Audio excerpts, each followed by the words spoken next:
साथियों नमस्कार। मैं प्रतीक चौधरी एडवोकेट, आपका होस्ट, आपका दोस्त, आपके साथ फिर से एक बार।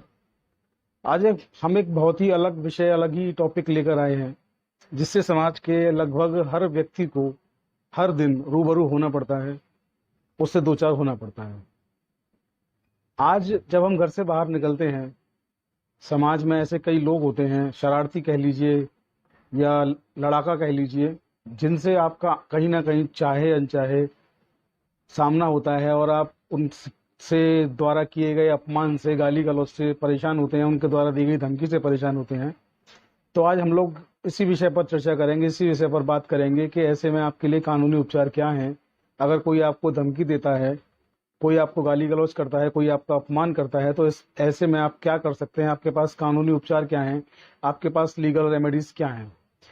तो आइए शुरू करते हैं अपना वीडियो। लेकिन वीडियो शुरू करने से पहले मैं आप लोगों से रिक्वेस्ट कर दूं कि जो इस चैनल पर नए हैं, चौधरी लीगल एसोसिएट्स पर, वो इसको सब्सक्राइब कर लें, लाइक करें, शेयर करें, मैक्सिमम शेयर करें, ज़्यादा से ज़्यादा शेयर करें, जिससे कि ज़रूरतमंद लोगों तक मेरे वीडियो पहुंच सकें। जो मेरा उद्देश्य है, जो मेरा एम है, वीडियो को स्किप ना करें। आप लोग वीडियो स्किप कर देते हैं, फिर आप लोग सवाल पूछते हैं, जबकि उसका जवाब उसके अंदर होता है। आप लोग पूरा वीडियो देखें। अगर आपको लगता है कुछ छूट रहा है तो आप पूछें, मैं आपका जवाब देने के लिए तैयार हूँ। मेरी टीम आपका जवाब देने के लिए पूरी तैयार है।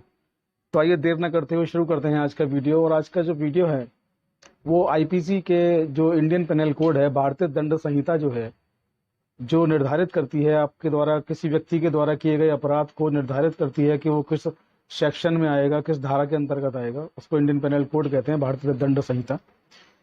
तो आईपीसी का जो सेक्शन है 504, 504, वो निर्धारित करता है अपमान करना, गाली गलौज करना। आप घर से बाहर निकले, रास्ते में कहीं जा रहे थे, रास्ते में आपके सामने एक बंदा आया, कोई भी बंदा आया जिसको आप जानते नहीं है या जानते हैं, जानने वाला है या ना जानने वाला अलग विषय है, लेकिन वो आपके सामने आता है और आपको किसी बात पर भी धमकाता है, गाली देता है। और उस गाली से ऐसे इस तरीके की वहां पर माहौल उत्पन्न होता है, आपकी भावनाओं को ठेस पहुंचती है और आपको लगता है कहीं ना कहीं कि आप अपमानित हुए हैं, आपका अपमान हुआ है। और गाली जो है वो अश्लील, जाति सूचक या कोई सी भी आपको दी गई है। तो ऐसे में जब आपका अपमान हो रहा है और आपको कोई गाली दे रहा है, तो आप उसके लिए भारतीय दंड संहिता की धारा 504 के तहत कंप्लेंट कर सकते हैं।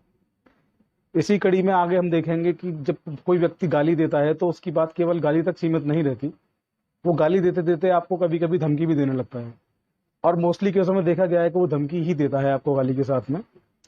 जैसे कहता है कि चला जा, वरना देख ले क्या होगा तेरा, चल आगे से मिलेगा तो देखूंगा, दोबारा मत मिल जाना, बता दूंगा। इस तरीके की बातें अगर करता है तो वो आपको धमकी देता है। तो धमकी देने के लिए आईपीसी में सेक्शन 504 धारा 506 को निर्धारित किया गया है कि जब आपको कोई गाली गलौज करके जब आपको कोई धमकाता है, तो धमकाने को लेकर के आप उस पर 506 के तहत एक कंप्लेंट दर्ज करवा सकते हैं। धमकाना जो है, इसका बड़ा व्यापक इसका फील्ड है धमकाने का। धमकाना एक बहुत बड़ा क्षेत्र है। धमकाने के अंदर आपको आता है कि कोई आपको गन दिखा करके, चाकू दिखा करके, बंदूक दिखा करके, लाठी दिखा करके आपको रोकता है और आपसे कहता है कि आपके पास जो भी कुछ है आप मुझे दे दीजिए, वरना मैं आपको चाकू मार दूंगा या गोली मार दूंगा। ये धमकाने की श्रेणी में आता है। किसी के पास आपका कोई फोटो है, वीडियो है, ऐसा कुछ है सोशल मीडिया पर जिसको वायरल करने की धमकी देता है आपको, वो वायरल कर नहीं रहा है, यहाँ पर करने की धमकी दे रहा है। करेगा तो सेक्शन बदल जाएंगे, फिर आईटी एक्ट लगेगा, है ना। और अगर नहीं कर रहा है तो केवल धमकाने का सेक्शन लगेगा 506। ऐसे में आप उससे 506 की कंप्लेंट कर सकते हैं। कोई व्यक्ति आपको कोई प्रॉपर्टी के पेपर हैं, वो गन पॉइंट पे बंदूक दिखा के, चाकू दिखा के, आपके किसी प्रियजन के साथ कोई अनहोनी की घटना को धमकाते हुए कहता है कि मैं तुम्हारे बच्चे का अपहरण कर लूंगा, या मैं तुम्हें मार दूंगा, या मैं तुम्हारे घर में घुसकर ये कर दूंगा, वरना इस प्रॉपर्टी के पेपर पर साइन करो। इस तरीके से आपको कोई अगर धमकाता है तो वो भी धमकाने की श्रेणी में आएगा। या कोई महिला है और उनसे कोई व्यक्ति कहता है, उनसे शारीरिक संबंध की डिमांड करता है और उनसे कहता है कि या तो तुम मेरी डिमांड को पूरा करो, वरना मैं तुम्हारा मर्डर कर दूंगा, मैं तुम्हें मार दूंगा, या मैं कोई तुम्हारा समाज में तुम्हारी इस तरीके से बातें फैलाऊंगा जिससे तुम्हारी बहुत बड़ी बदनामी होगी।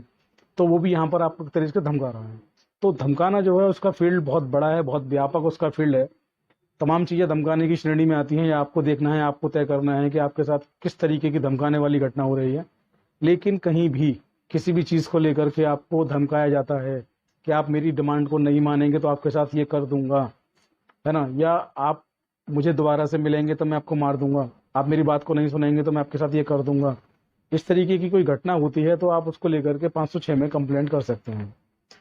504 और 506 जो है इंडियन पेनल कोड से दोनों धाराएं हैं, और इन दोनों धाराओं में 2 साल की सजा का प्रावधान है। दोनों ही धाराओं में अलग अलग, दोनों ही धाराएं जो हैं वो जमानतीय श्रेणी की हैं। दोनों ही धाराएं जो है मजिस्ट्रेट की विचारणीय है, मजिस्ट्रेट इन धाराओं के मुकदमे को सुनता है। दोनों ही धाराओं में मजिस्ट्रेट चाहे तो 2 साल की सजा कर सकता है, मजिस्ट्रेट चाहे तो जुर्माना कर सकता है, या मजिस्ट्रेट चाहे तो दोनों कर सकता है, सजा भी और जुर्माना भी।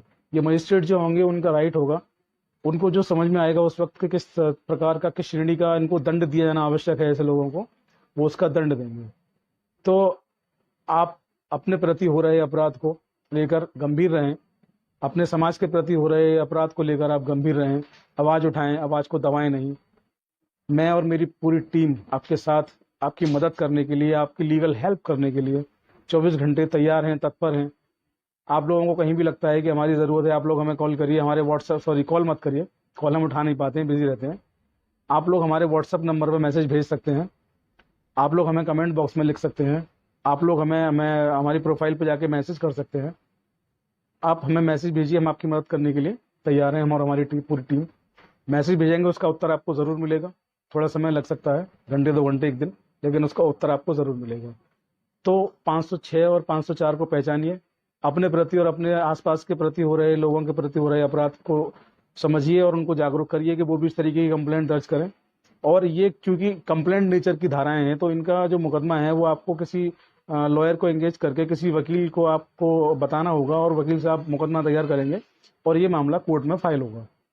ये मामला चाहे पुलिस अगर चाहे तो इसको एफआईआर भी दर्ज कर सकती है, लेकिन ऐसे मामलों में पुलिस एनसीआर दर्ज करती है, तो ये मामला एनसीआर में आप दर्ज करवा सकते हैं, एफआईआर में दर्ज करवा सकते हैं। और कहीं भी अगर दर्ज नहीं होता है तो इस मामले को आप वकील को आप हायर करके, वकील के थ्रू, वकील साहब को आप लेकर के, उनकी फीस दे करके, उनसे मुकदमा तैयार करा के कोर्ट में कंप्लेंट, एज ए कंप्लेंट इसको फाइल करवा सकते हैं। तो आशा करता हूँ आपको जानकारी समझ में आई होगी। कमेंट्स बॉक्स में बताएं आपके कोई सुझाव हो, या आप किस विषय पर अगला वीडियो चाहते हैं, मुझे बताइए। मैं आप लोगों को कोशिश करूंगा उस विषय पर मैं आपको वीडियो बना करके दूं। तब तक के लिए दीजिए इजाज़त। जय हिंद, जय भारत, नमस्कार।